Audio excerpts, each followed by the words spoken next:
time. Hi, my name is Paul Greer. I was a parent to Zaria. I'm Paulgreer. I'm here with my wife Maria and my daughter Tiffany, and a lot of support. A village. Your village, that's right. Do you want us to get right into questions, or did you have something that you just wanted to start out with off the bat and say? Yes. I want to say that what we experienced was a horrific tragedy to our family back on November the 8th. We lost our daughter. She was an aunt. She was a mother to a 1-year-old. She was a cousin. She was a niece. She was a friend. She was very special, and her life was just beginning. She had a lot to offer, and it was robbed from her on that day by those who chose intentionally to take her life from her. Now, what happened on Friday? What did you learn? On Friday, the county attorney agreed to meet with us to listen to our concerns about her decision to plea bargain the 2 juveniles that was involved in this horrific crime. What we learned was what we said didn't matter.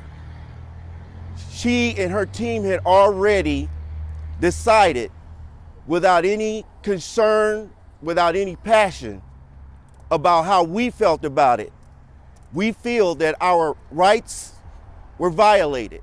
The rights of our daughter Zaria was violated, and that of her daughter Zane was violated. We believe that there was a course that was already in motion by her predecessor, who already had ordered the certification, adult certification of these 2 juveniles. We found out a couple of weeks ago that the new county attorney decided to keep a political promise and not certify them. What she told us was she'll do this case by case, but she did not determine that this was the right case to do. We're not a statistic. Our child is not a statistic. We're human beings that have human rights, and this is not acceptable. And we want her, we want the governor, we want any leader in this town, the state legislator. We want anybody who can do anything about this to help us, to stand with us, to help turn this egregious act around. What were the details of the plea deal? The plea deal was that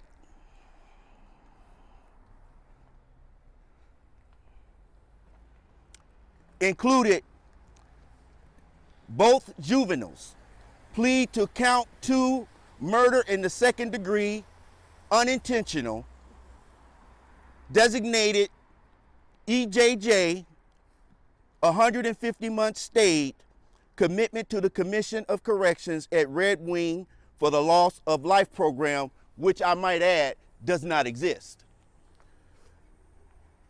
To proffer and sign testimony agreement against Eric Haynes, who was our daughter's the father of her child, which they don't need because they have plenty of evidence. And restitution, including on dismissed cases and counts. And instead of that, what were you asking her to do? We were asking her to allow the process to go out. We wanted both juveniles to face adult certification and be tried accordingly. Both cases was headed for certification. The county attorney pulled this before the certification, before it can play out. It's been done. One has already accepted the plea offer. This was not discussed in the right manner with us. It was choked down our throats without any concern about how we felt about this act. That's right. We will not stand for it. We will not tolerate it. We are trying, she said it was in the best interest of public safety that these juveniles do lesser time in order that they be rehabilitated once they enter the community again. But that's not going to happen. They've been evaluated, and one of them was already said by the psychological profile that they probably will repeat again. So I'm not saying that public safety for juveniles isn't an issue. I do believe that there are some that can be rehabilitated, but they didn't just carjack. They stole a life, and we're paying the sentence for it for the rest of our lives. We're just asking for justice to be done. That's what we're asking for. That's what we want. We don't want this to happen to someone else, some other family. But if they do this, like Lisa said, this is a slippery slope, and it will continue to perpetuate itself over and over again like a vicious cycle. We're trying to prevent that. We don't want nobody else to hurt like we're doing right now. And you supported that community, and some of the community leaders going to step up here?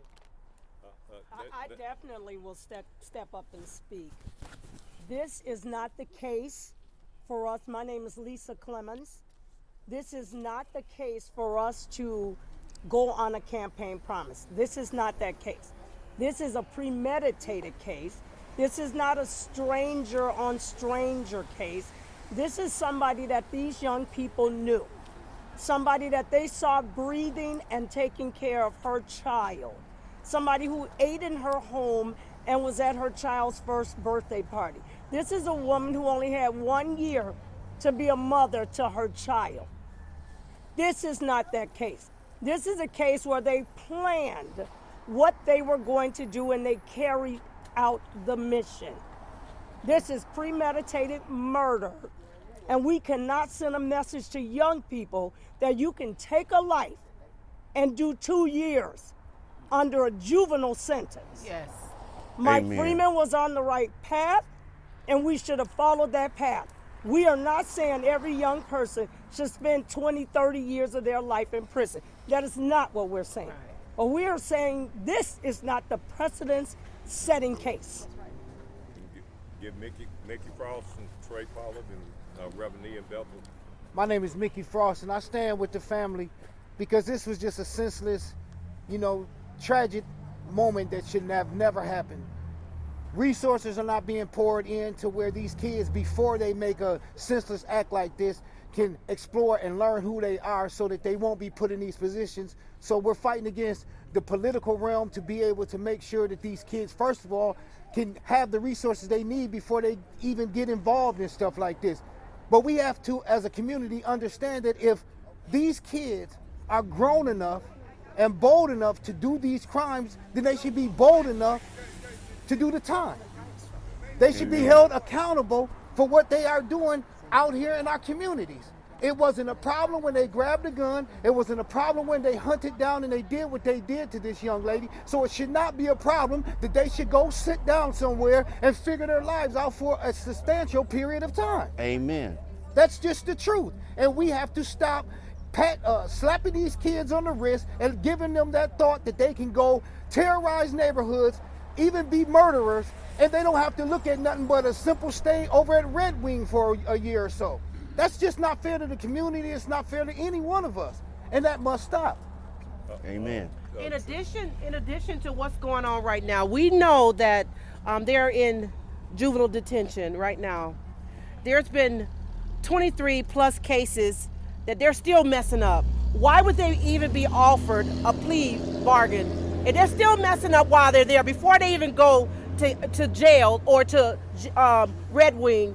Why would they be offered that? That is a slap in our faces.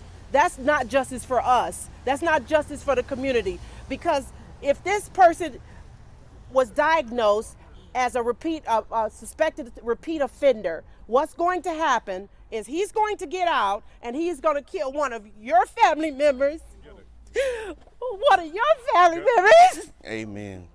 and he's gonna get away with it again. And we don't want that to happen. Yeah. We don't want someone else to experience this tragedy that we are experiencing right now. It should not be tolerated. Trey, we push for peace. I'm trying to get community organizations. They got support here. My name is Trey Hearn, Paulin, and I'm the founder of We Push for Peace. And there's no victory whatsoever. As you can clearly see the pain and the hurt of this family, man. And like I just stated to them, that we stand in solidarity with them, man. Mickey also alluded to it, man. If we're gonna be grown enough to plan out taking a life, then you should be held accountable for just those actions alone, right?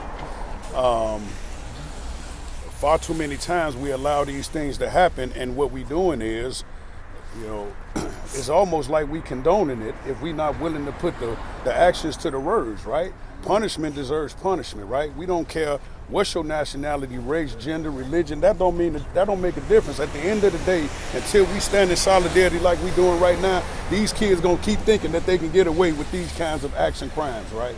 So again, we love you guys tremendously, and we're not going nowhere. Thank you so much. Mediation chair, UCMT chair, Pastor Bethel.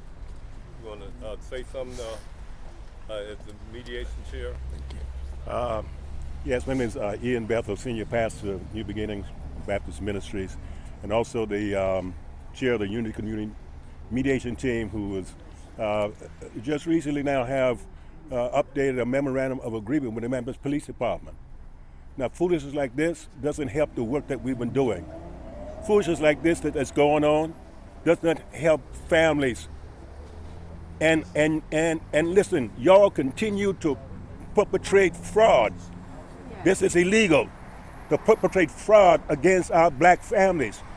And I also stand with black pastors in this city. We're not going to sit back and let you continue to traumatize our black families. The other thing that I would say too is that y'all are feuding. You are feuding, ma'am. You are feuding this wild, wild west mentality here. You're fueling the wild, wild west mentality here, because these young brothers out here can feel they can go up in anybody's house, kill anybody, do anything they want to do. The police lock them up, and then y'all let them out to come and continue to kill our children, to kill our families. And it's got to stop. It's going to stop, and we ain't going nowhere. And family, we are supporting you, and we're calling on this entire community. You got to be sick and tired, yes, but now you got to say enough is enough, and it stops right here. Right now. This is called, I want Mary Moriarty to know, she claims to know the law. She was a public defender first. Thank you.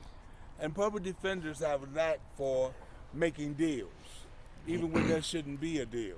She's brought that same posture and attitude to the DA's office, and it's called prosecutorial misconduct. Yes. The victims have rights. Make it plain. They have rights, just like the defendant have rights. They can participate in their defense. They're not even allowed to participate in the prosecution. So we're begging the judge that have to oversee this case to not accept this chicanery. Thank you. And we speaking up. As the family, how were you guys informed that a plea deal was even in the works before you got this meeting? We were at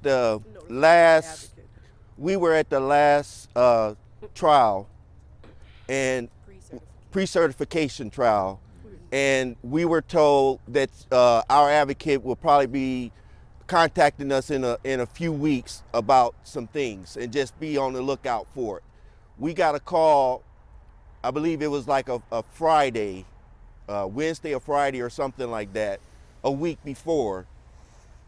I think it was the 28th or something, whatever that day was, that the 18th of February. To meet on the 22nd. To meet on the 22nd, exactly. And we were informed that they would meet with us to go over a plea bargain.